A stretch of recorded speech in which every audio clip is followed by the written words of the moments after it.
Hello दोस्तों, तो कैसे हैं आप लोग। आई होप कि आप बहुत अच्छे होंगे। आपका बहुत बहुत स्वागत है हमारे यूट्यूब चैनल इंजीनियरिंग एक्सप्रेस पे। आज का हमारा टॉपिक रहेगा थर्मोडायनेमिक्स में first law for close system. इसके ऊपर हम वन शॉट करने वाले हैं। 1 घंटे में हम फर्स्ट लॉ कैसे निकलता है, कैसे आया, फर्स्ट लॉ होता क्या है और उसके एप्लीकेशन यानी उससे क्वेश्चन कैसे बनते हैं, वो सब चीजें हम आज 1 डेढ़ घंटे में जानेंगे। तो सबसे पहले हमारे पास फर्स्ट लॉ में जाने से पहले कुछ चीजें ऐसी होती हैं, कुछ नहीं बहुत सारी चीजें ऐसी होती हैं जिनकी हमको क्या पड़ती है, रिक्वायरमेंट पड़ती है। उसी के कारण हम क्या कर सकते हैं, आगे प्रोसीड कर सकते हैं फर्स्ट लॉ में। अगर उसके पीछे की चीजें नहीं आएंगी तो आपको फर्स्ट लॉ कितना भी अच्छे से आता हो उसकी कोई मायना नहीं है। तो सबसे पहले हमारे पास नाम आता है थर्मोडायनेमिक्स। थर्मोडायनेमिक्स के अंदर ही हम फर्स्ट लॉ ऑफ थर्मोडायनेमिक्स पढ़ते हैं। तो सबसे पहले थर्मोडायनेमिक्स जानते हैं क्या होता है।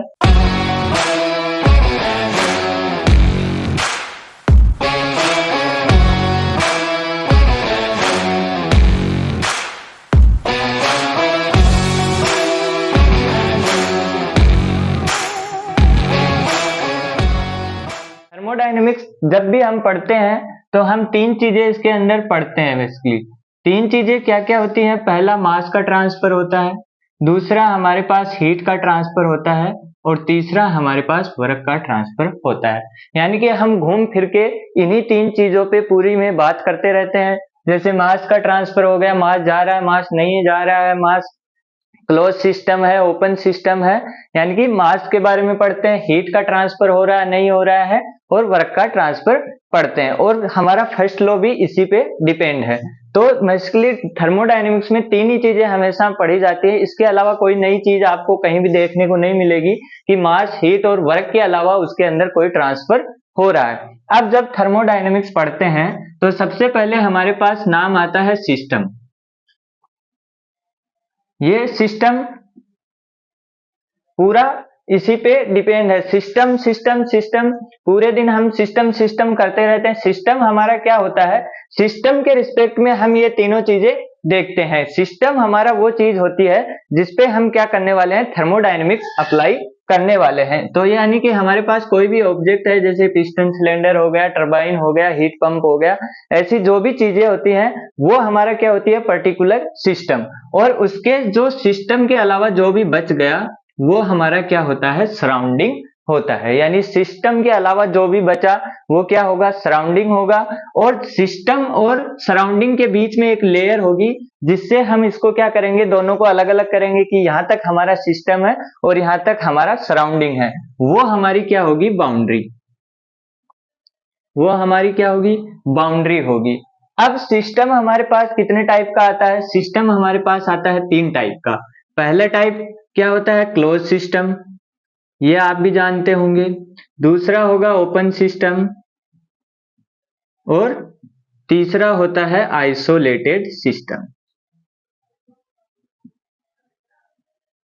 यानी कि 3 सिस्टम होते हैं, पहला क्लोज सिस्टम, दूसरा ओपन सिस्टम और तीसरा सिस्टम होता है आइसोलेटेड सिस्टम। अब तीनों में डिफरेंस क्या है, तीनों में इन्हीं के आधार पे हम देखेंगे। सबसे पहले आता है क्लोज सिस्टम। क्लोज सिस्टम के अंदर हमारे पास क्या होता है, मास का ट्रांसफर नहीं होता है, हीट का ट्रांसफर हमारे पास होता है और वर्क का ट्रांसफर हमारे पास होता है। यानी कि क्लोज सिस्टम जब भी होगा तो क्लोज सिस्टम में हमारा क्या होगा, मास का ट्रांसफर नहीं होगा, हीट और वर्क दोनों का ट्रांसफर होता रहेगा। तो यदि कहीं पे मास का ट्रांसफर नहीं हो रहा है, मास फिक्स है, तो हमको क्या समझना है कि हमारा क्लोज सिस्टम है। उसके बाद आता है ओपन सिस्टम। ओपन सिस्टम में हमारे पास मास भी ट्रांसफर होता है, वर्क भी ट्रांसफर होता है और हीट भी ट्रांसफर होती है। यानी वर्क, मास और हीट तीनों का ट्रांसफर जब हो रहा होता है तब हमको क्या समझना है, हमारा ओपन सिस्टम है।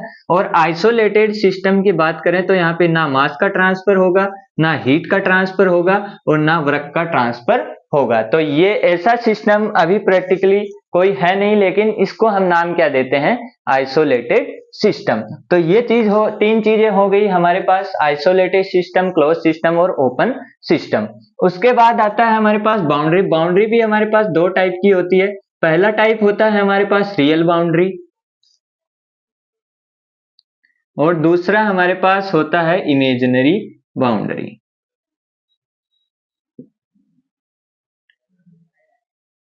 दूसरा होता है हमारे पास इमेजिनरी बाउंड्री। रियल बाउंड्री में हमारे पास क्या होता है, मास का ट्रांसफर नहीं होता है, और हमारे पास इमेजिनरी बाउंड्री में मास का ट्रांसफर होता है। यानी कि इसके अंदर हमारा मास फिक्स होता है और इसके अंदर हमारा रीजन फिक्स होता है। क्या क्या करते हैं, हम किसी रीजन को फिक्स कर लेते हैं, यानी किसी वॉल्यूम को हम फिक्स कर लेते हैं, उसको हम क्या बोलते हैं, इमेजिनरी बाउंड्री। और किसी मास को फिक्स कर लेते हैं तो वो हमारी कौन सी बाउंड्री होती है, रियल बाउंड्री होती है। उसके बाद हमारे पास नई चीज नाम आता है प्रोसेस। उसके बाद हमारे पास नाम आता है प्रोसेस। प्रोसेस क्या होती है, चेंज ऑफ स्टेट। यानी जब भी कोई ऑब्जेक्ट अपनी स्टेट को चेंज करता है तो वो किस पाथ से चेंज करता है, उसका इनिशियल फिनोमिना क्या है, उसका फाइनल फिनोमिना क्या है, इस चीज को हम क्या बोलते हैं, प्रोसेस बोलते हैं। तो प्रोसेस हमारे पास क्या होती है, change of state. Change of state हमारे पास क्या होती है, प्रोसेस होती है। अब सबसे पहले हमारे पास प्रोसेस कितने टाइप की होती है, दो टाइप की होती है। पहली होती है हमारे पास रिवर्सिबल प्रोसेस, ये नाम आपने भी सुने होंगे पहले। और दूसरी होती है हमारे पास इरिवर्सिबल प्रोसेस।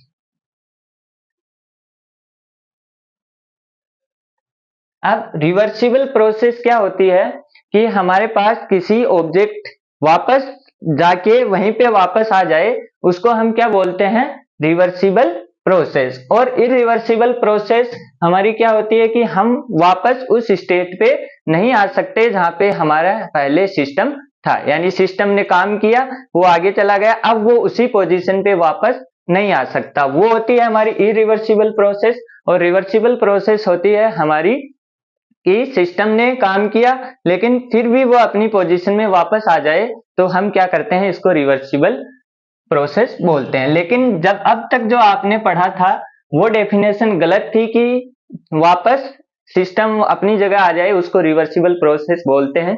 ये बात आपको गलत पढ़ाई गई है या आपने गलत पढ़ी है।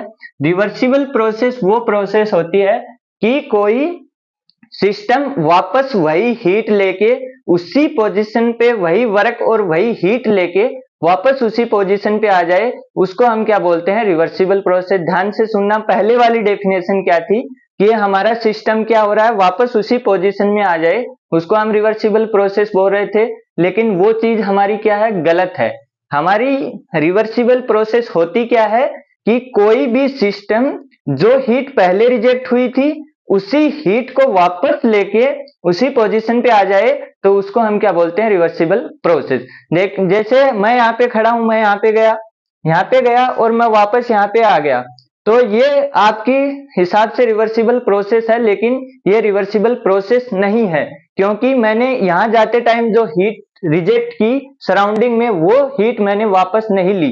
फिर मैं वापस आया तो मैंने क्या किया, और हीट रिजेक्ट कर दी। यानी जाते टाइम हीट रिजेक्ट की, आते टाइम हीट रिजेक्ट की, यानी दो बार हीट रिजेक्ट की, तो ये रिवर्सिबल प्रोसेस नहीं है। इसका मतलब फिजिकली कोई भी रिवर्सिबल प्रोसेस पॉसिबल हो नहीं सकती है। कुछ न कुछ एरर आएगा, लेकिन फिर भी हम आइडियल तौर पे क्या मान लेते हैं कि बहुत ही स्लो प्रोसेस होती है और फ्रैक्शनलेस प्रोसेस होती है, तो हम उसको रिवर्सिबल मान लेते हैं। या फिर क्वेश्चन में दिया हुआ होता है रिवर्सिबल प्रोसेस, तो हमको वो चीज माननी पड़ती है। अब इसी प्रोसेस में दो चीजें और आती हैं। पहली होती है quasi static process, quasi static process, और सेकंड होती है स्पॉन्टेनियस प्रोसेस।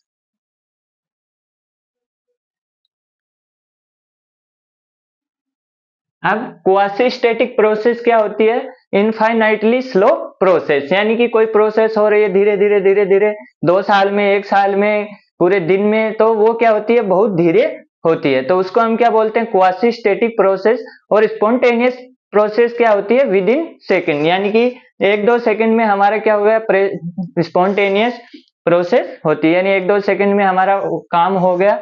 यानी जैसे पहले कोई पिस्टन थी, ये पिस्टन यहाँ पे थी, इस पे क्या था, एक ब्लॉक रखा हुआ था, इस ब्लॉक को ना हमने हटाया तो ये तुरंत क्या करेगी, यहाँ पे आ जाएगी।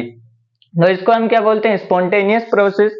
बल्कि इसी जगह पे हम क्या करें, छोटे छोटे पत्थर रख दें और उनको एक एक उठाते जाएं, तो वो क्या होगा, बहुत सारी स्टेट से गुजर के आएगी। तो वो बहुत सारी स्टेट से गुजर के आएगी, तो उसको हम क्या बोलेंगे, क्वासी स्टेटिक प्रोसेस। अब आती है हमारे पास क्वासी स्टेटिक प्रोसेस। अब जब भी हमारे पास क्वेश्चन में क्या लिखा हो, फ्रिक्शनलेस क्वासी स्टेटिक, यानी कि FRICTION फ्रिक्शनलेस क्वासी स्टेटिक, जब भी ये चीज लिखी हुई हो क्वेश्चन में फ्रिक्शनलेस क्वासी स्टेटिक, इसका मतलब क्या है कि हमारे पास यहाँ पे कोई भी फ्रिक्शन फोर्स नहीं, क्योंकि रियल लाइफ में तो पिस्टन और सिलेंडर के बीच में क्या लगेगा, फ्रिक्शन फोर्स लगेगा।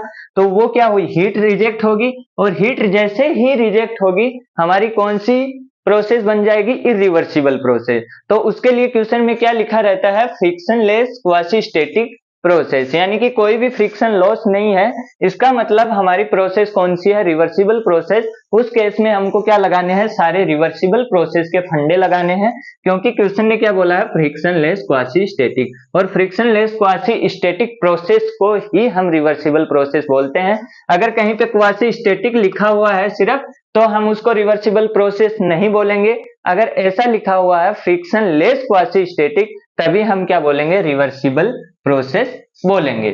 तो ये था हमारे पास सिस्टम और हमारा प्रोसेस, ये दो चीजें अच्छे से आपको समझ आनी चाहिए, तभी आपको आगे की चीजें समझ में आएंगी। तो आई होप कि आपको अच्छे से समझ में आ गई होगी। सिस्टम तीन टाइप के होते हैं, क्लोज, ओपन, आइसोलेटेड। इसके अंदर मास का ट्रांसफर नहीं होता है, इसके अंदर मास का ट्रांसफर होता है, इसके अंदर तीनों का ट्रांसफर नहीं होता है, रिवर्सिबल, इरिवर्सिबल, क्वासी स्टेटिक और हमारे पास स्पॉन्टेनियस प्रोसेस। अब हम आगे देखते हैं आइडियल गैस।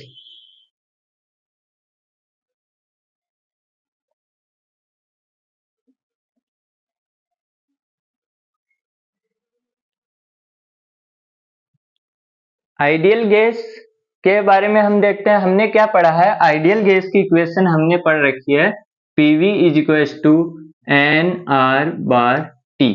हम क्या करते हैं, हम जनरली हमने पढ़ा है PV = NRT।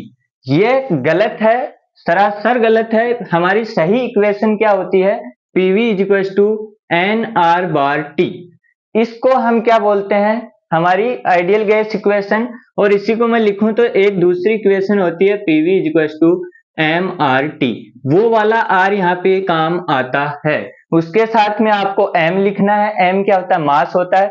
लगभग क्वेश्चन में आप देखेंगे आपको मास दिया होगा 3 kg और 5 kg 3 kg 2 kg, तो वो क्या होता है, मास होता है। वहां पे मोल नहीं दिए रहते हैं। अगर मोल दिए हुए हैं तो आपको ये R लेना पड़ेगा। इस R और इस R में फर्क क्या है, ये है हमारे पास यूनिवर्सल गैस कांस्टेंट, और ये है हमारे पास कैरेक्टरिस्टिक गैस कांस्टेंट। दोनों में फर्क है, ये है यूनिवर्सल गैस कांस्टेंट, ये है हमारे पास कैरेक्टरिस्टिक गैस कांस्टेंट। इसकी वैल्यू बदलती रहती है, लेकिन इसकी वैल्यू हमेशा फिक्स रहती है, 8.314 किलो जूल पर किलो मोल केल्विन। यहाँ पे किलो मोल है, यहाँ पे भी क्या आएगा, एन किस में होते हैं, मोल में होते हैं। यहाँ पे इसकी यूनिट होती है किलो जूल पर केजी केल्विन। तो यहाँ पे क्या होता है, यहाँ पे एम है वो केजी में है, तो यहाँ पे केजी है, केजी केजी कैंसिल हो जाते हैं। तो हमारे पास क्या होता है, PV = MRT और PV = NR/T। आपको ये कभी भी नहीं लिखना है PV = NRT, इसका और इसमें दोनों में डिफरेंस होता है। और R हमारे पास किसके बराबर होता है, R/M, और यहाँ पे M क्या होता है, मोलिकुलर मास। यहाँ पे M क्या होता है, मोलिकुलर मास। जैसे हमारे पास एयर है, एयर का मोलिकुलर मास 29 होता है, तो हम R निकालें एयर के लिए, तो R बार 8.314/29, ये हमारे पास क्या होगा, इसका R होगा। तो R आपको ऐसे निकालना है, बेसिकली चीज वही है, लेकिन इसी का दूसरा रूप यह है, हम लगभग क्या करते हैं, मास में डील करते हैं, तो हमको यही फॉर्मूला ज्यादा काम में आता है, PV = MRT। और R हमारे पास अगर वैल्यू नहीं दी हुई है क्वेश्चन में, तो R = होता है R/बाई मोलिकुलर मास। जो मोलिकुलर मास किसका, जो हम अपने सिस्टम में यूज कर रहे होते हैं, जैसे गैस हो गई, लगभग टाइम में गैस ही होती है, या फिर दूसरी जैसे हीलियम गैस दे देते हैं, आर्गन गैस दे देते हैं, इस टाइप की गैस। तो ये हमारे पास हो गया R/M। यहाँ पे P होता है absolute pressure, absolute pressure V होता है वॉल्यूम, इसको हम लिखते हैं किलो पास्कल में, इसको हम लिखते हैं मीटर क्यूब में। ये होता है टेम्परेचर, इसको हम लिखते हैं केल्विन में। और ये होता है हमारे पास मास, इसको हम लिखते हैं केजी में। तो ये चीज आप ध्यान रखेंगे, इसको किलो पास्कल में रखना है, इसको मीटर क्यूब में रखना है, इसको किलो जूल पर केजी केल्विन में रखना है, इसको केल्विन में रखना है और इसको केजी में रखना है। अब और चीजें अगर आएंगी तो वो है हमारे पास Cp minus CV equal to R। ये रिलेशन आपको याद करना है, ये रिलेशन होता है Cp minus CV equal to R bar. दोनों रिलेशन होते हैं Cp minus CV equal to R और Cp minus CV equal to R bar. और एक चीज और होती है Cp by CV equal to gamma, जहां पे गामा की वैल्यू क्या होती है, ग्रेटर देन 1। अब हमारे पास क्या होता है, Cp माइनस CV गामा है, तो Cp को मैं क्या लिख सकता हूं, गामा CV। Cp को क्या लिख सकता हूं, गामा CV। अब गामा CV को यहाँ पे रखिए, Cp माइनस CV यहाँ पे कितना हुआ, Cp को आप गामा CV रखेंगे तो gamma CV minus CV R bar, और यहाँ पे CV की वैल्यू आ गई R बार गामा माइनस 1। ये हो गई। या फिर इसको आप ऐसे भी लिख सकते हैं, R को आप क्या लिख सकते हैं, R, सॉरी यहाँ पे, हाँ, R bar by M upon gamma minus 1। R को आप ऐसे भी लिख सकते हैं, गामा माइनस 1। अब Cp की वैल्यू क्या हो जाएगी, Cp की वैल्यू हो जाएगी हमारे पास गामा R बार M गामा माइनस 1। या फिर आप ऐसे भी लिख सकते हैं, गामा R गामा माइनस 1। ये हो गई। अब गामा की वैल्यू क्या होती है, गामा की वैल्यू होती है मोनो एटॉमिक के लिए, मोनो एटॉमिक अगर गैस है तो उसके लिए होगी 1.67। इसके अंदर हमारे पास कौन कौन सी गैसें आती हैं, मोनो एटॉमिक में आर्गन हो गई, हीलियम हो गई, ऐसी गैसें आती हैं। नाइट्रोजन, ऑक्सीजन, ये सब कहती होती हैं डायटोमिक गैसें होती हैं, तो इसके लिए 1.4 हो गया। और एयर के लिए भी हमारे पास 1.4 ही होता है। और पॉली एटॉमिक के लिए हमारे पास क्या हो जाता है, ट्राई या पॉली एटॉमिक के लिए 1.33 हो जाता है। तो ये हमारे पास तीन टाइप की होती है, 1.67 मोनो के लिए, 1.4 डाया के लिए और पॉली के लिए 1.33 होता है। तो ये चीज आपको याद करनी है।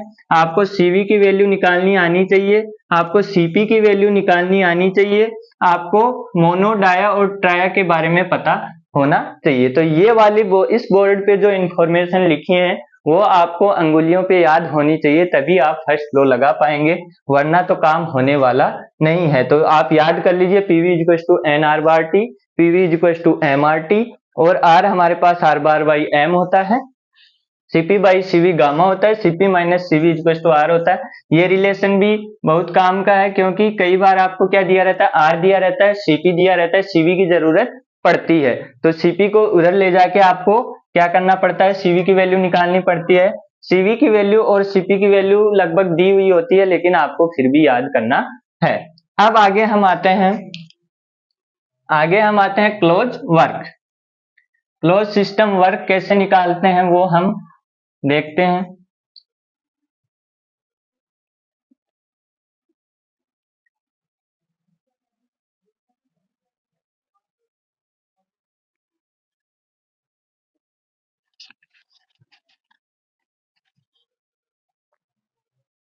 सबसे पहले हमारे पास सिस्टम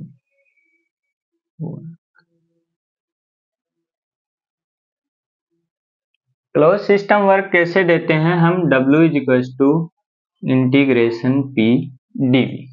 ये कहां से आता है, ये हमारे पास क्या होता है, ये हमारा क्या है, कोई पिस्टन है, यहाँ पे प्रेशर P लग रहा है, इसका एरिया हमारे पास क्या है, A है, और ये मान लीजिए क्या हुआ, dx हमारे पास ऊपर गया, तो हमारे पास dx ऊपर गया, तो हम क्या लगा सकते हैं, प्रेशर लगा सकते हैं। प्रेशर होता है हमारे पास F बाई एरिया, तो यहाँ पे एरिया क्या हुआ, P, A इधर गया, यहाँ पे F हुआ, हमारे पास F हुआ।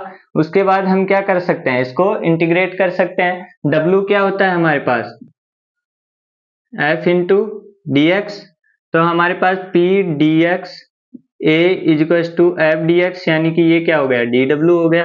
इसका इंटीग्रेशन करेंगे, dx इंटू ए क्या हुआ, वॉल्यूम हुआ, तो ये हमारे पास p dv, और ये क्या हुआ w, और इंटीग्रेशन, तो हमारे पास w क्या होता है p dv। इस पे आपको ध्यान नहीं देना है, आपको क्या याद रखना है, w इक्वल टू हमारे पास क्लोज सिस्टम के लिए क्या होता है, p dv होता है। अब यहाँ पे क्या होगा v1 और यहाँ पे v2, यहाँ पे p कांस्टेंट नहीं है, ये आपको ध्यान रखना है, p कांस्टेंट नहीं है, इसलिए ये इंटीग्रेशन के अंदर है, p वेरी कर सकता है, तो आप इस चीज को कभी बाहर ना लिखें कि ऐसे लिख दिया p dv, ये गलत है। हमारे पास p dv क्या होगा, इंटीग्रेशन p dv। आपको जब भी पूछा जाए क्लोज सिस्टम के लिए वर्क, तो वर्क हमेशा क्या होगा, w equal to p dv होगा।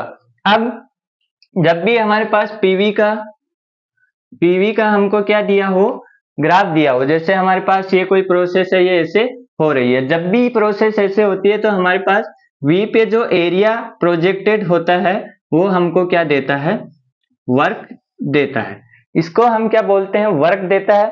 अब हम क्या बोलते हैं कि हमारे पास किसी भी साइक्लिक प्रोसेस के अंदर क्या होता है, वर्क, उसका under the curve, area under the curve क्या होता है, उसका वर्क होता है। ये कहां से आता है, ये आता है हमारे पास, मान लीजिए हमारे पास कोई तीन प्रोसेस थी, जैसे एक ये थी, एक ये थी, और एक ये थी, ये तीन प्रोसेस थी। अब हम क्या बोलते हैं कि इस एरिया अंडर द कर्व क्या होता है, वर्क होता है, तो ये हमारे पास वर्क हो गया। अब ये वर्क आया कहां से, ये वर्क ऐसे आया, हमारे पास क्या हुई, तीन प्रोसेस हुई, पहली प्रोसेस, सेकंड प्रोसेस और थर्ड प्रोसेस, ऐसी तीन प्रोसेस हुई, तो इसके अंदर में एरिया कितना है, एरिया, इसके अंदर एरिया नहीं है, तो यहाँ पे क्या हो गया, W 0 हो गया। यहाँ पे क्या हुआ, एरिया हुआ कुछ यहां तक, ये एरिया हुआ, और इसके नीचे एरिया हुआ ये वाला। अब ये क्या हो रहा था, ऐसे जा रही थी, ये ऐसे जा रही थी, मतलब इधर गई तो इसका क्या हुआ, एक्सपेंशन हुआ, इधर गई तो इसका क्या हुआ, एक्सपेंशन हुआ, मतलब ये वर्क क्या है, पॉजिटिव, और इधर आई तो इसका क्या हुआ, कंप्रेशन हुआ, V कम हो रहा है, यहाँ पे V ज्यादा हो रहा है, कंप्रेशन हुआ, तो यहाँ पे क्या हुआ, W नेगेटिव। अब ये W पॉजिटिव और ये W नेगेटिव जब जुड़ेंगे तो इतना एरिया इसका क्या हो जाएगा, इतना एरिया, ये W नेगेटिव है, ये W पॉजिटिव है, इतना एरिया वापस कट जाएगा और इसके अंदर अंदर का एरिया बचेगा, इसलिए ये हमारे पास आता है एरिया अंडर द कर्व। तो ये चीज आपको ध्यान रखनी है कि हमारे पास किसी भी प्रोसेस के नीचे प्रोजेक्टेड, V पे प्रोजेक्टेड होना चाहिए, वो एरिया क्या होता है, वो वर्क होता है। अब हम कुछ प्रोसेस देखने वाले हैं, तो सबसे पहले हमारे पास आती है आइसोबारिक प्रोसेस। सबसे पहले हम देखते हैं आइसोबारिक प्रोसेस में हमारे पास क्या होता है, P is equal to constant, P क्या होता है, कांस्टेंट होता है। अब P कांस्टेंट होता है तो हमारे पास PV is equal to nRT, ये कांस्टेंट हो गया, तो V किसके प्रोपोर्शनल हो गया, T के, तो हम क्या लिख सकते हैं, V1 upon V2 is equal to T1 upon T2।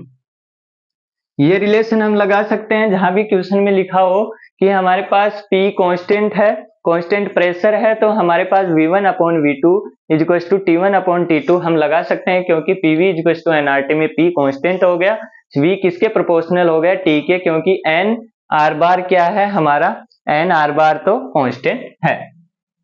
अब P is equal to constant है, तो W क्या हुआ, W is equal to integration P dV। अब ये बाहर आ जाएगा, तो हमारे पास क्या हुआ, P इंटीग्रेशन dV 1 to 2, तो ये हमारे पास क्या बन गया, P V2 माइनस V1। ये चीज आपको याद होनी चाहिए, ये चीज आपको याद होनी चाहिए, P is equal to V2 minus V1 क्या होता है, W होता है किसमें, जब भी क्वेश्चन में बोला हुआ हो आइसोबारिक और वर्क निकालना हो, आपको सीधा यही फॉर्मूला ध्यान में आना चाहिए, P V2 minus V1, V2 V1 हम लाते रहेंगे कहीं से भी, लेकिन फॉर्मूला हमको यही याद आना चाहिए कि P हमारा क्या, वर्क क्या होगा, P is equal to V2 minus V1। अब दूसरी प्रोसेस हम देखते हैं आइसोकोरिक। आइसोकोरिक प्रोसेस में क्या होता है, V हमारा क्या होता है, कांस्टेंट होता है, तो PV इक्वल्स टू nRT हम लगाएंगे, तो V कांस्टेंट हुआ तो P किसके प्रोपोर्शनल हो गया, P1 P2 equals to T1 T2। P1 upon P2 equals to T1 upon T2। जहां भी आइसोकोरिक नाम लिखा हो तो हम ये रिलेशन लगा सकते हैं, P1 upon P2 equals to T1 upon T2। और वर्क हमारे पास क्या हो जाएगा, वर्क अगर P dV इंटीग्रेशन W है, यहाँ पे dV 0 हो गया तो हमारे पास W क्या आ जाएगा, W इक्वल्स टू 0। तो जब भी कोई पूछे कि आइसोकोरिक के लिए हमारे पास वर्क कितना होता है, तो सीधा बात यही ध्यान में आना चाहिए, वर्क आइसोकोरिक प्रोसेस के लिए 0, यानी कि V कांस्टेंट होते ही W क्या हो जाएगा, कांस्टेंट हो जाएगा। और अभी PdV में हमने देखा था हमारे पास कांस्टेंट की लाइन कैसे बनती है, ये साथ ही मैं बना देता हूं, यहाँ पे ये P है, ये V है, तो कांस्टेंट प्रेशर की लाइन हमारे पास कांस्टेंट वॉल्यूम की लाइन ऐसे बनेगी, कांस्टेंट वॉल्यूम की लाइन ऐसे बनेगी, और कांस्टेंट प्रेशर की लाइन हमारे पास PV ऐसे बनेगी, ये P बनेगी। यहां से भी आप देख सकते हैं कि यहाँ पे क्या था, V1 था, यहाँ पे V2 था, तो इसके नीचे क्या है, ये क्या है, एक ट्राइंगल है, तो P यहाँ पे P है, तो क्या बन गया, P V2 माइनस V1। और यहाँ पे क्या है, यहाँ पे कोई एरिया ही नहीं है नीचे, तो W क्या हो गया, 0। अब थर्ड आती है हमारे पास आइसोथर्मल। आइसोथर्मल प्रोसेस में क्या होता है, T is equal to constant, तो हम PV इज टू nRT लगाएंगे, PV इज टू nRT लगाएंगे तो हमारे पास T क्या है, कांस्टेंट है, तो PV भी हमारे पास क्या हो गया, कांस्टेंट हो गया। तो इसका मतलब P1 V1 is to P2 V2 हम लगा सकते हैं। ये चीज आपको ध्यान आनी चाहिए, जब भी लिखा हो आइसोथर्मल प्रोसेस टेम्परेचर कांस्टेंट, तो हमको क्या लगा सकते हैं, P1 V1 equals to P2 V2। अब हमारे पास वर्क क्या होता है, वर्क हमारा होता है, वर्क होता है PdV होता है। अब PV कांस्टेंट है, तो P को V को P की टर्म में लिख सकते हैं, तो P इक्वल्स टू क्या हो गया, C बाई V, यहां से आया P equals to C by V। अब C बाई V को यहाँ पे रखिए, W equals to C by V और dV 1 to 2, तो यहाँ पे हमारे पास क्या आ जाएगा, W is equals to C ln V, और V2 1 to 2 करना है, और C क्या है, P1 V1, तो W क्या हो जाएगा, P1 V1 ln V2 minus V1, या फिर ln V2 अपॉन V1। ये क्या हो जाएगा, P1 V1 ln V2 upon V1, P1 V1 is equal to ln V2 upon V1। ये किसके लिए वर्क हो जाएगा, आइसोथर्मल के लिए। ये चीज आप साथ साथ लिख लें अच्छे से, क्योंकि ये चीज पूरी थर्मोडायनेमिक्स में काम आने वाली है। उसके बाद आती है हमारे पास एडियाबैटिक।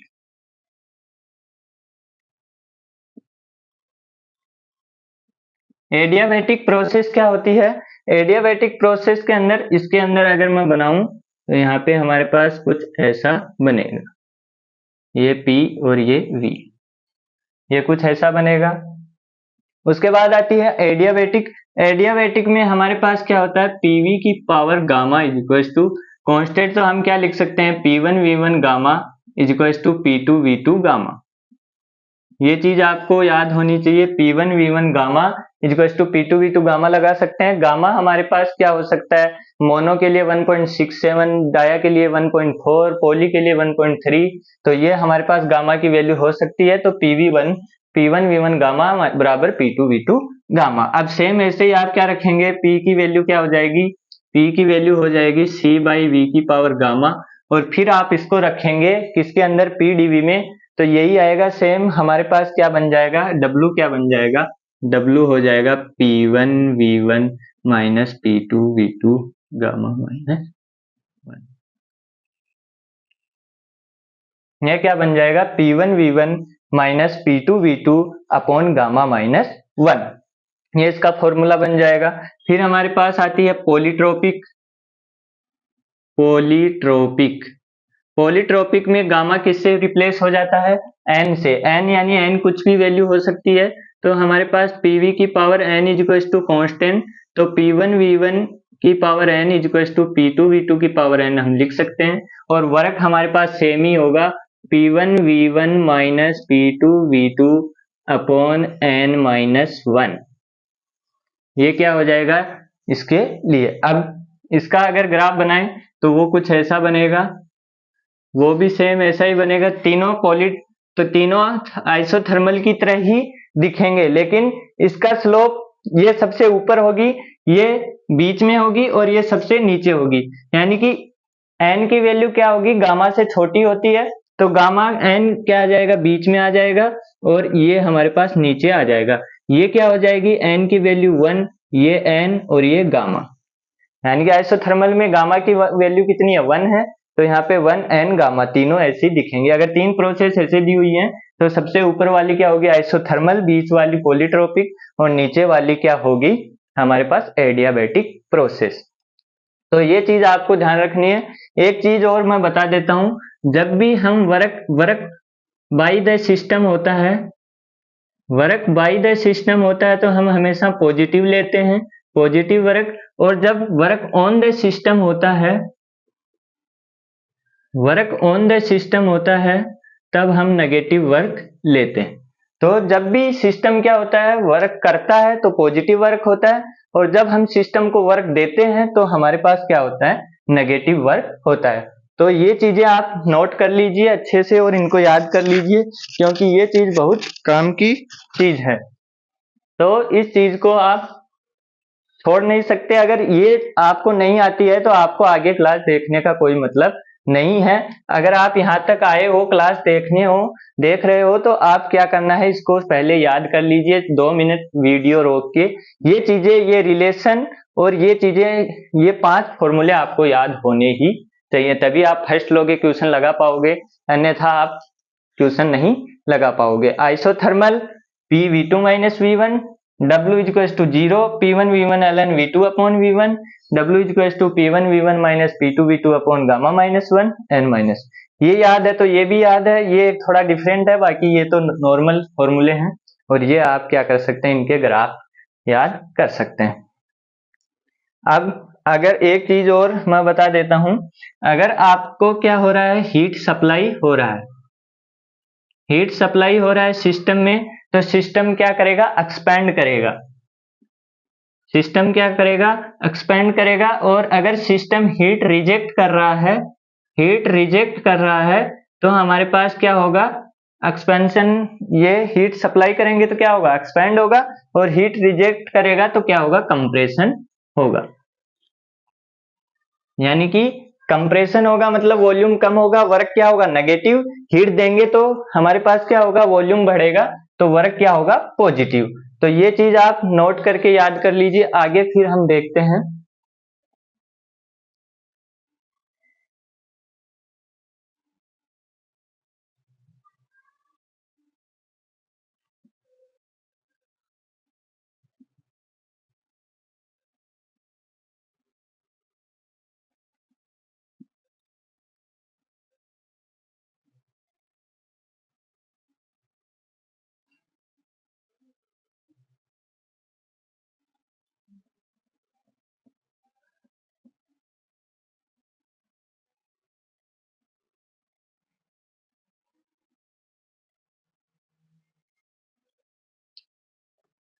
आगे हमारे पास आती है हीट।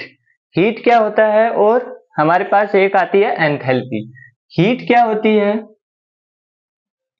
हीट हमेशा क्या होता है, टेम्परेचर के रिस्पेक्ट में देखा जाता है। जहां पे टेम्परेचर का डिफरेंस होगा वहां पे हमारे पास क्या होगी, हीट होगी।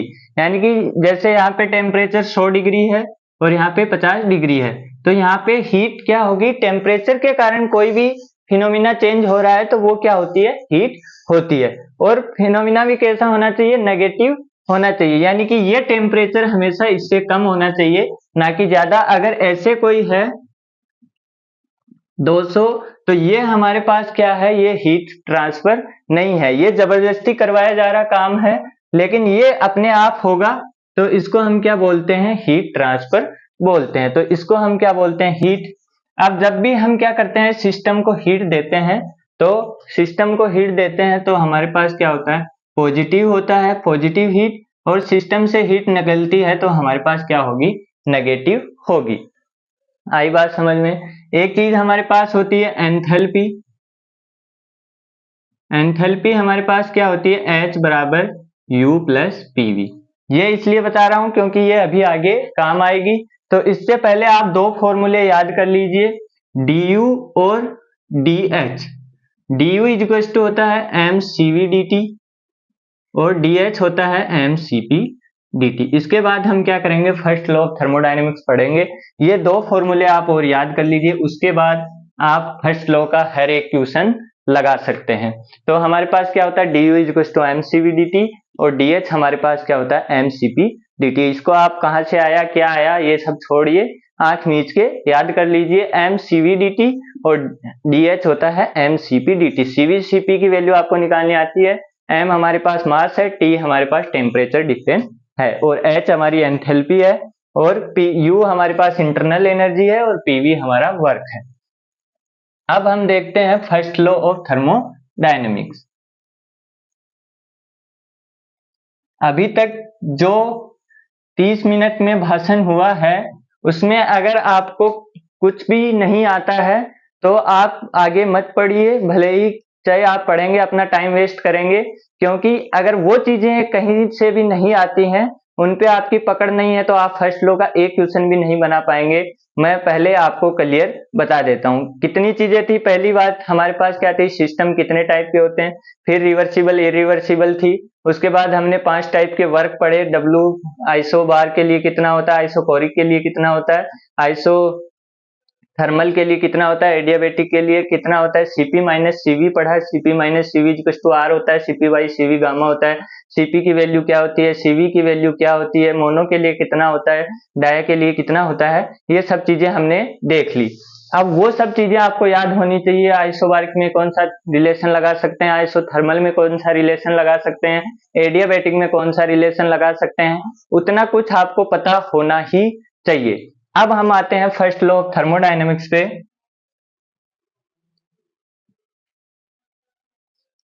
फर्स्ट लॉ हमारे पास क्या बोलता है, फर्स्ट लॉ हम दो टाइप से देखते हैं। पहला होता है हमारे पास क्लोज सिस्टम, क्लोज सिस्टम, और दूसरा होता है ओपन सिस्टम। एक हम क्लोज सिस्टम के लिए देखते हैं, एक ओपन सिस्टम के लिए देखते हैं। आज हम ओपन सिस्टम के लिए इस वीडियो में नहीं देखेंगे, हम सिर्फ क्लोज सिस्टम के लिए देखेंगे। क्लोज सिस्टम में अगेन दो चीजें होती हैं, पहला होता है साइकिल और दूसरा होता है प्रोसेस। पहला होता है साइकिल और दूसरा होता है प्रोसेस। अब किसी भी साइकिल के लिए फर्स्ट लॉ क्या बोलता है, किसी भी साइक्लिक प्रोसेस में summation Q is equal to summation W होता है। ये क्या बोलता है, किसी भी साइक्लिक प्रोसेस में summation Q is equal to क्या होता है, समीशन W, यानी समीशन ऑफ हीट का इक्वल होता है समीशन ऑफ वर्क के। अब ये कैसे आता है, ये इसका बहुत बड़ा प्रूफ है, लेकिन यहाँ पे मैं बताने वाला हूं नहीं, सिर्फ आपको थोड़ा समझा देता हूं। जैसे मान लीजिए हमारे पास ये क्या है, ये कोई साइक्लिक प्रोसेस है। अब हम क्या जानते हैं, हमारे पास U क्या होता है, U पॉइंट फंक्शन होता है, और एक पॉइंट पे हमारे पास अगर हम किसी रास्ते से गए और वापस उसी रास्ते पे आ गए उसी पॉइंट पे, तो हमारे पास इंटरनल एनर्जी में चेंज कितना होता है, हमारे पास इंटरनल एनर्जी में चेंज 0 होता है। ये चीज हम जानते हैं या फिर हमने पढ़ी है कहीं पे, लेकिन हमको पता है इतना, क्या पता है कि किसी पॉइंट से चले, किसी कहीं से भी घूम के आए, हमको नहीं पता, लेकिन उसी पॉइंट पे वापस आ गए तो हमारे पास इंटरनल एनर्जी क्या होती है, 0 होती है। अगर यहाँ पे मैं ऐसे चला जाता, ऐसे चला जाता, यहाँ से चला, यहाँ पे वापस आ गया, तो भी क्या होती है, इंटरनल एनर्जी 0 होती। यहाँ पे ऐसे चला जाता और यहाँ पे वापस आ जाता तो भी इंटरनल एनर्जी 0 होती। तो हमारे पास क्या होता है, इंटरनल एनर्जी 0 हो गई। तो अब इसके अंदर का एरिया क्या बचा, W बचा। ये क्या होता है, area under the curve W होता है। और हम किसी भी प्रोसेस के लिए क्या देखते हैं, dQ बराबर du प्लस dW, ये होता है। और हमारे पास क्या होता है, Q बराबर U प्लस W। अब किसी सिस्टम को हम हीट देंगे वो किस में जाएगी, या तो वर्क में जाएगी या चेंज इन इंटरनल एनर्जी में जाएगी। इंटरनल एनर्जी 0 है तो Q किसके बराबर हो जाएगी, W के बराबर हो जाएगी। इसका प्रूफ दूसरे टाइप से दिया जाता है, लेकिन ये समझाने के लिए मैंने बता दिया है। प्रूफ के लिए हम क्या करते हैं, हम 3 प्रोसेस बनाते हैं। एक यहाँ पे और होती है, तो ये होती है दोनों, और फिर हम इसके, तो यहाँ पे हम क्या करते हैं, जैसे मान लीजिए ये 1 2 3 है, ये 4 है, ये 5 है, तो समीशन Q1 यहाँ पे 2 3 1 प्लस समीशन Q1 4 2 किसके बराबर होता है, summation W 2 3 1 plus summation W1 4 2। फिर हम इसको छोड़ के इस साइक्लिक प्रोसेस को लेते हैं, बाहर वाली को, तो हमारे पास क्या होता है, summation Q2 3 1 plus summation Q1 5 2 equal to summation W2 3 1 plus summation W1 5 2। ऐसा होता है। अब इन दोनों इक्वेशन को घटाते हैं तो ये दोनों कैंसिल हो जाते हैं, और इन दोनों के बीच में कुछ न कुछ डिफरेंस आ जाता है, वो ये इसका क्या होता है, प्रूफ होता है। और हमारे पास क्या आ जाता है, summation Q equal to summation W। आई बात समझ में। अब हमारे पास क्या होता है, ये summation Q by summation W होता है। जब इसको हम आगे सॉल्व करते हैं प्रोसेस के लिए, तो हमारे पास क्या निकल के आता है, dQ equal to du plus dW। अब आप क्या बोलते हैं, first law of thermodynamics for a close system के लिए क्या होता है, क्लोज सिस्टम के लिए क्या होता है, साइक्लिक के लिए summation Q equal to summation W, और प्रोसेस के लिए क्या होता है, dQ equal to du plus dW। आई बात समझ में। Summation Q equal to summation W, यहाँ पे इंटरनल एनर्जी का कोई रोल नहीं है। यहाँ पे क्या होगा, समीशन, यहाँ पे क्या होगा, dQ equal to du plus dW। इसको आप ऐसे भी लिख सकते हैं dQ, यहाँ पे ये निशान होता है हमारे पास पाथ फंक्शन की, Q क्या है हमारे पास, path function, du plus dW, और dW भी क्या है हमारे पास, वर्क क्या है, पाथ फंक्शन, हीट क्या है, पाथ फंक्शन, और U क्या है हमारे पास, पॉइंट फंक्शन। तो इसके ऊपर ये नहीं लगेगा, ये क्या बन जाएगा, dQ equal to du plus dW। तो ऐसा लिखा हुआ हो तो आपको कंफ्यूज नहीं होना है। इसको हम ऐसे भी लिख सकते हैं, dQ equal to U2 minus U1 plus dW। ये सब बाकी की चीजें हैं। अब आप देखिए, साइक्लिक के लिए आप निकाल सकते हैं, वर्क निकाल लिया, हमारे पास क्या आ गई, हमारे पास हीट आ गई, हीट निकाल ली, वर्क आ गया, तो उसका कोई क्वेश्चन आता नहीं है। अब प्रोसेस, फिर से हम वही प्रोसेस लगाएंगे। सबसे पहले हमारे पास क्या होती है, आइसोथर्मल प्रोसेस। आइसोथर्मल प्रोसेस होती है। इस बार बारीक नहीं ली है, क्योंकि बारीक में थोड़ा समझाने वाला चीजें हैं, तो बारीक बाद में लेंगे। पहले हमने कौन सी ले ली, आइसोथर्मल प्रोसेस। अब आइसोथर्मल प्रोसेस के अंदर क्या होता है, du कितना होता है, 0 होता है, यानी कि चेंज इन इंटरनल एनर्जी कितना होता है, 0 होता है। ये लाइन आपको याद रख लेनी है। अब ये वन शॉट है, मैं समझा नहीं सकता सब चीजें, तो यहाँ पे हमारे पास आइसोथर्मल क्या होता है, du इक्वल टू 0, ये चीज आपको याद कर लेनी है। Change in internal energy for isothermal process कितनी होती है, 0 होती है। अब du 0 हो गया, तो हमारे पास क्या होगा, dQ इक्वल टू dW। अब dW हमने पीछे ही पढ़ा था, हमने पढ़ा था कि P1 V1 ln V2 upon V1, तो ये हमारे पास क्या हो गया, dQ हो गया।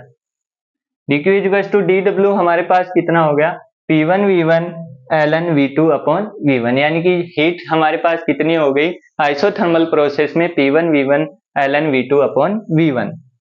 उसके बाद हमारे पास आती है एडियाबैटिक।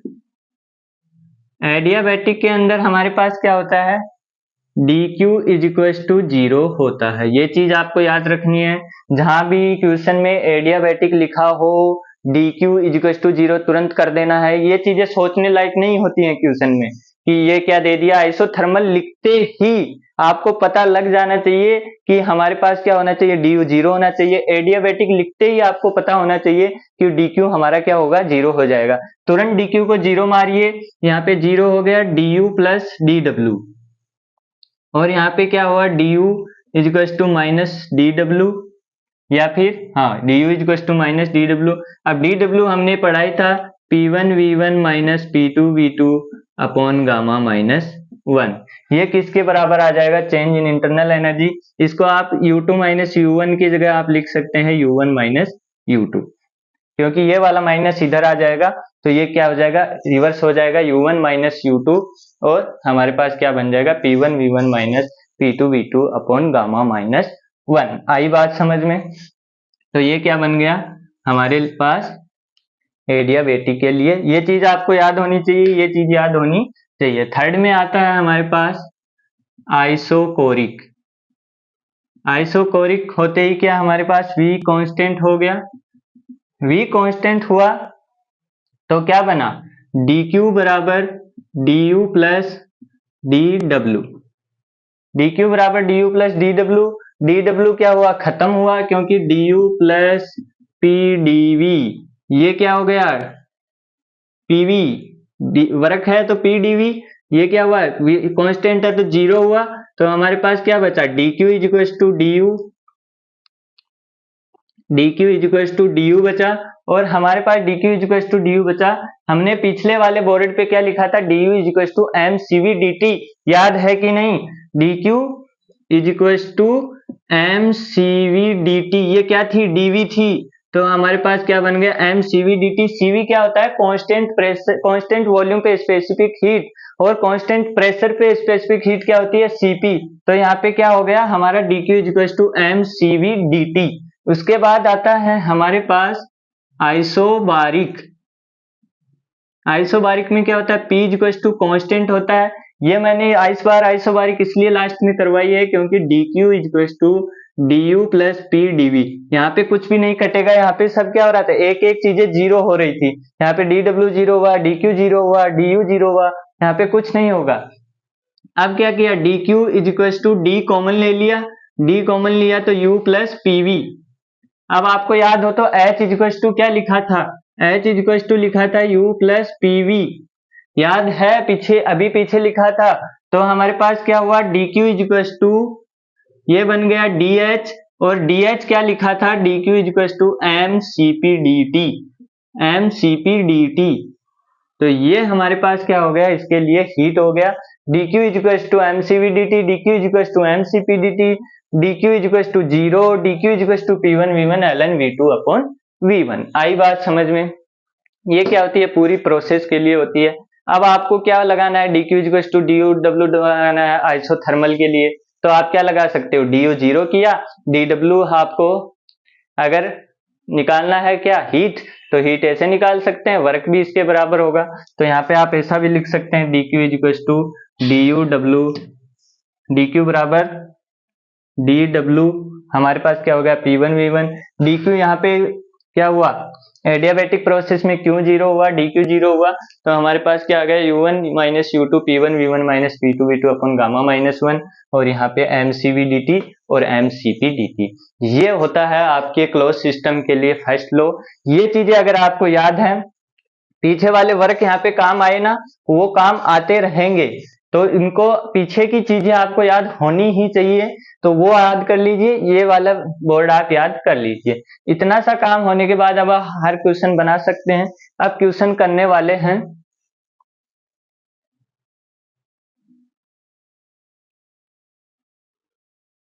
ये फॉर्मूले याद कर लीजिए अगर याद नहीं है, वरना क्वेश्चन नहीं बनेंगे। एक बार दोबारा मैं बता देता हूं आपको, क्वेश्चन नहीं बनेंगे। ये चीजें आपको याद होनी ही चाहिए। पहले क्लोज सिस्टम के लिए वर्क याद होना चाहिए, हीट के सारे फॉर्मूले ये याद होने चाहिए। उसी के कारण आप क्या करेंगे? लगा पाएंगे। सीपी सीवी क्या होता है, सीपी सीवी कैसे निकलता है, ये सब चीजें आपको पता होनी चाहिए, वरना आप क्वेश्चन ही नहीं समझ पाएंगे कि पूछा क्या है, करना क्या है, बताना क्या है, और बहुत सारी चीजें। तो ये चीज आप ध्यान रख लें कि कौन सी चीज कैसे करनी है। अब हम थर्मोडायनेमिक्स पे बेस्ड कुछ क्वेश्चन देखने वाले हैं। मैं यहाँ पे क्वेश्चन नहीं लिख रहा हूँ, क्वेश्चन आपको स्क्रीन पे दिख जाएगा, क्योंकि काफी बड़ा क्वेश्चन है। अगर क्वेश्चन लिखूंगा तो बोर्ड उसी से भर जाएगा। तो क्वेश्चन आपको स्क्रीन पे दिख रहा होगा, वही क्वेश्चन मेरे पास है, मैं क्वेश्चन रीड कर रहा हूँ। यहाँ पे आंसर नहीं लिखा हुआ है, आप देख सकते हैं। बिना देखे ही बता रहा हूँ। तो सबसे पहले हमारे पास क्वेश्चन में लिखा हुआ है a piston cylinder device whose piston is resting on a set of stops initially contain, यानी कि क्या है, एक पिस्टन सिलेंडर है और पिस्टन सिलेंडर पे क्या लगी हुई है, पिस्टन लगी हुई है, ऐसा कोई सेटअप है, ठीक है। उसके बाद क्या लिखा हुआ 3 kg ऑफ एयर, इसके अंदर कितनी एयर है, 3 kg ऑफ एयर। यहाँ पे लिखा हुआ है 200 किलो पास्कल, यानी P1 कितना है 200 किलो पास्कल और T1 कितना है, T1 है 300 केल्विन। आई बात समझ में। The mass of the piston is such that a pressure of 400 kilo pascal is required to move it. अब क्या बोला गया है कि हमारी पिस्टन का वजन इतना है, पिस्टन में इतना मास है कि जब तक आप इसका क्या करेंगे 400 किलो पास्कल तक प्रेशर कर देंगे ये अपनी जगह से नहीं हिलेगी। यानी कि क्या बोल रहा है, ये प्रेशर जब तक 400 किलो पास्कल हो जाएगा अपनी पिस्टन मूव नहीं करने वाली है। इसका मतलब क्या हुआ कि हमारा क्या है, वॉल्यूम कांस्टेंट है, वॉल्यूम क्या है, कांस्टेंट है, ठीक है। फिर heat is now transfer to the air until volume double. अब क्या हो रहा है, हीट दी जा रही है जब तक वॉल्यूम डबल ना हो जाए। अब मेरा एक सजेशन ये है कि जब भी आपको क्वेश्चन में 2 प्रोसेस 3 प्रोसेस यानी कि एक से ज्यादा प्रोसेस दी हुई हो तो आप पीवी डायग्राम को फॉलो करें ताकि आपका क्वेश्चन जल्दी और कम टाइम में और एक्यूरेसी के साथ आए। इसलिए हम क्या बना रहे हैं, सबसे पहले हम बनाते हैं पीवी डायग्राम। पीवी डायग्राम जब मैंने बनाया तो इसने क्या बोला, 200 किलो पास्कल है इनिशियली और 400 किलो पास्कल तक ये क्या नहीं हो रहा है, हिलेगा नहीं। तो यहाँ पे क्या है, वॉल्यूम क्या है, कांस्टेंट है, वॉल्यूम क्या है, कांस्टेंट है और वो कितना है V1। फिर क्या बोला गया है, इसको आगे हीट दिया गया और वॉल्यूम कितना हो गया, वॉल्यूम हो गया V2 और V2 कितना है 2V1 के बराबर है, यानी डबल हो गया। अब इतना सिंपल, अब हमको सारा क्वेश्चन समझ आ रहा है। अब हमको क्वेश्चन देखने की भी जरूरत नहीं है क्योंकि यहाँ पे क्या दिया हुआ है 300 केल्विन। आई बात समझ में। हमको क्या पूछा है, total heat transfer and work transfer. तो सबसे पहले ये 1 हो गई, ये 2 हो गई और ये 3 हो गई। तो W1 to 2, W1 to 2 कितना आएगा, W1 to 2 हमारे पास आएगा, W1 to 2 हो जाएगा 0। क्यों हुआ, क्योंकि V हमारा क्या है, V हमारा कांस्टेंट है, V हमारा क्या है, कांस्टेंट है। तो हमारे पास W क्या हो जाएगा, 0 हो जाएगा। आई बात समझ में। अब लगा दो first low, dq1 to 2 is equals to du1 to 2 plus dw1 to 2। dw1 to 2 0 है, dq बराबर du, क्या केस था, dq बराबर du था तो हम क्या लगा सकते हैं mcv dt। याद है कि नहीं, mcv dt। तो m क्या है 3 kg, cv कितना है, cv कितना होता है r बार m upon gamma minus 1 3.14। Air दी हुई है 29 होगा, गामा 1.4, एयर लिखा हुआ है, एयर अगले ने क्यों लिखा है, गामा देने के लिए, 1.4 देने के लिए, मास देने के लिए मोलिकुलर। तो 1.4 minus 1.4 into T2 minus T1, T2 निकालना है। अब T2 निकालना है, क्या निकालना है, T2। तो T2 कैसे निकलेगा, T2 निकलेगा, V कांस्टेंट है तो हम क्या लिख सकते हैं P1 upon P2 equals to T1 upon T2। लगा सकते हैं कि नहीं, बताया था ना, बताया था। P1 P2 क्या हो गया 200, ये कितना हो गया 400, ये कितना हो गया 300, ये T2 हो गया, सिंपल कैलकुलेशन है 600 केल्विन। ठीक है, T2 को रखो 600 kelvin, 3 into 8.314, 600 minus 300 300 upon 29 into 0.4। तो ये क्या हो जाएगा, ये हो जाएगा आपके पास 3 into 300 into 8.314 divide by 29 into 0.4, ये वैल्यू आ जाएगी 645.05 किलो जूल। आई बात समझ में इतनी। अब क्या करना है, W2 to 3 निकालना है। W2 to 3 किसने लिखा है, एरिया अंडर द कर्व निकाल लो या फिर क्या निकाल लो PV2 minus V1, PV2 minus V1, P 400 kelvin, V2 minus V1, यानी कि इससे ये करना है तो 2V1 माइनस V1 कितना बचा, V1 बचा। अब V1 कहां से लाएंगे, V1 के लिए आ जाओ इधर, PV equals to NRT, PV equals to NRT, P कितना है P है 200, V कितना है निकालना है, N कितना है, N नहीं है तो हम क्या लगाएंगे, MRT, N नहीं तो हम क्या लगाएंगे MRT, 3 kg 8.314 अपॉन 29, T कितना है 300 केल्विन, V कितना आ जाएगा, V आ जाएगा 3 × 3 × 8.14 डिवाइड बाई 29 × 2 1.29 मीटर क्यूब। इधर लाओ इसको, यहाँ पे रखो, 400 × 1.29 कितना आ गया, 516.04 किलो जूल। आई बात समझ में? ये क्या आ गया W। अब W टोटल पूछे तो W122 प्लस W223 वो 0 है, तो ये क्या हो गया 516.04 किलो जूल। अब DQ लगा दो, DQ बराबर DU प्लस DW लगा दो, किसके लिए 223 के लिए लगा दो, 223 के लिए लगा दिया तो कांस्टेंट प्रेशर है, क्या बताई थी, DQ इक्वल टू DH होता है, तो DH कितना होता है mCpdt, m कितना है 3 kg, Cp क्या होती है, Cp फिर से लिख देता हूँ, Cp equal to gamma R bar upon m molecular mass gamma -1, 1.4 air है 8.314 R बार, m कितना है 29 एयर है 1.4 - 1 1.4 और इधर कितना आ जाएगा T2, T3 - T2 600, फिर से T3 की कमी रह गई, यहाँ पे 600 था।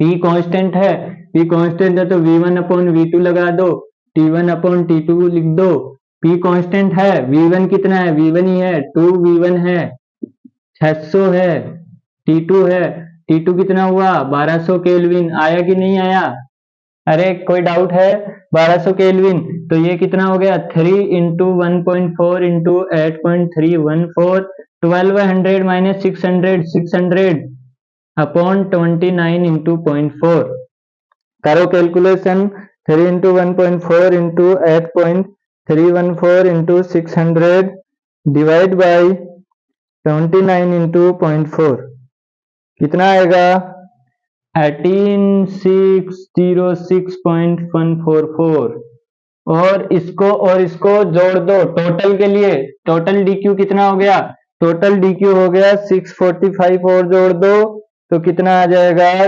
245119। अब किसी का 2453 आ रहा है तो वो भी गलत नहीं है, इतना छोटा मोटा हो सकता है लेकिन मोटा मोटी ये आंसर आएगा। बाकी प्रोसेस, अब इस क्वेश्चन ने देखिए आपको कितनी चीजें सिखा दी, जो पीछे पढ़ा था सारा कुछ एक क्वेश्चन में काम आ गया। क्या क्या काम आ गया, PV = MRT, सबसे पहले यही पढ़ा था, यही काम आ गया।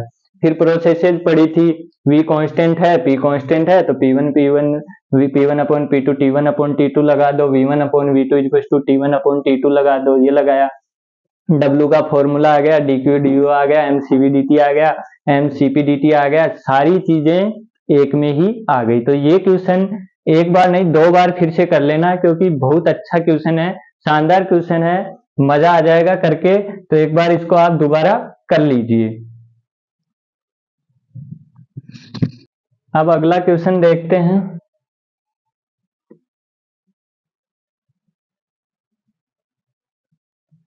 अगला क्वेश्चन क्या बोलता है आपके पास, अगला क्वेश्चन कुछ न कुछ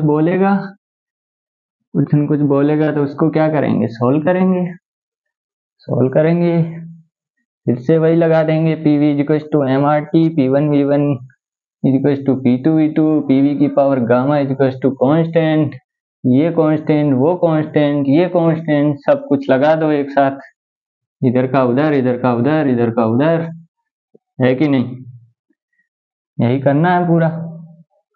अब क्या होगा, दूसरा क्वेश्चन देखिए, दूसरा क्वेश्चन क्या बोल रहा है, during the sustain stroke in A diesel engine atmospheric air, क्या बोला है, एटमॉस्फेरिक एयर।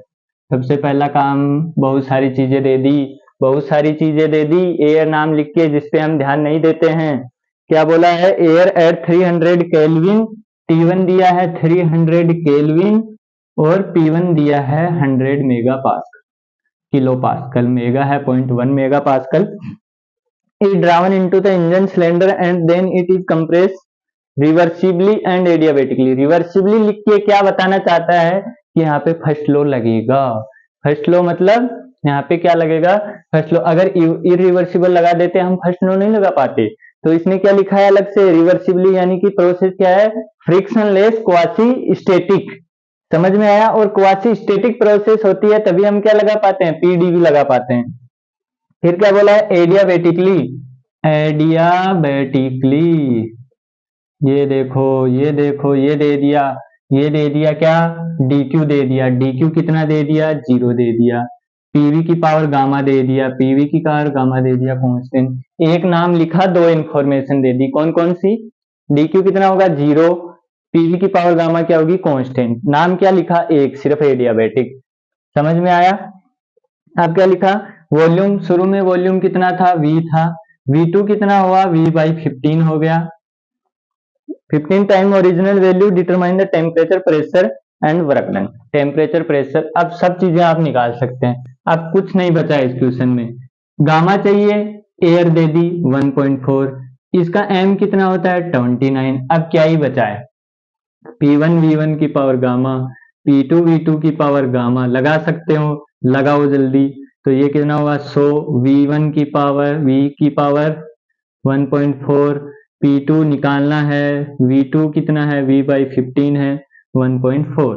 तो इससे ये कटा ऊपर से ऊपर, P2 कितना आया 100 इंटू 15 की पावर 1.4, और वो वैल्यू आ जाएगी, वो वैल्यू आ जाएगी 15 की पावर 1.4 इंटू 100। तो ये आ गई 4431.26 किलो पास्कल। ये आ गया P2। कोई दिक्कत है, कोई दिक्कत नहीं है। पीवी की पावर गामा लगाया है, सिंपल।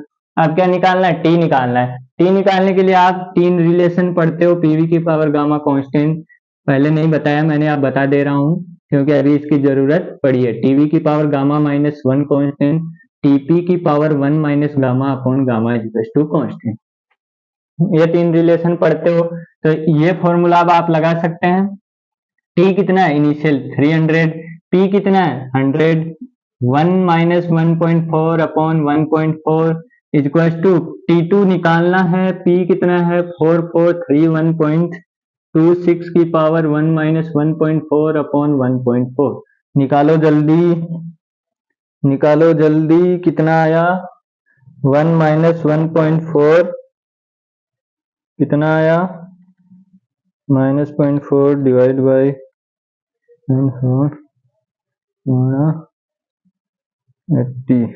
80.48 आ रहा है क्या, 80.48 आ रहा है क्या। T2 कितना आया 4431 की पावर 4431.26 की पावर कितना है 0.4 डिवाइड बाई 1.4 कितना है 0.090। तो T2 कितना हो जाएगा, T2 निकालो जल्दी फटाक से, कितना आया, कितना आया बोलो, 894.22 केल्विन। इतना आया क्या, इतना आया, T2 कितना आया 894.22। अब क्या निकालना है, वर्क। वर्क तो आप आराम से निकाल लेंगे। W इक्वल्स टू क्या पढ़ा था, P1 V1 minus P2 V2 upon gamma -1। अब एक नई समस्या और आ गई, क्या, V नहीं है, V नहीं है और V ना निकाल सकते, V नहीं है तो V निकाल भी नहीं सकते, तो क्या करना पड़ेगा, P1 V1 को क्या लिख सकते हो NR bar T1 minus NR bar T2 gamma minus, अरे लिख सकते हो कि नहीं, PV equal to NR bar T लिख सकते हो। N आया, R बार कॉमन आ गया, T1 minus T2 upon gamma -1। N कितना है 1 के लिए है, R बार 8.314, T2 कितना है, T2 T1 कितना है 300 केल्विन, T2 कितना है 894.22, 1.4 माइनस 1 यानी कि 0.4। करो कैलकुलेशन, करो कैलकुलेशन 4, करो कैलकुलेशन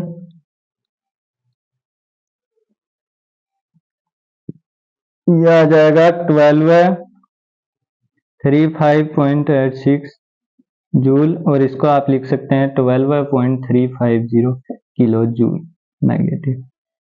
ये आपका क्या आ गया, वर्क नेगेटिव में आएगा, क्यों बताता हूं अभी। अब क्या होता है, आप यहाँ से क्या कर सकते हैं, वर्क को आप चेक भी कर सकते हैं। कैसे चेक कर सकते हैं, वर्क को चेक कैसे कर सकते हैं, आपका वर्क आ गया नेगेटिव।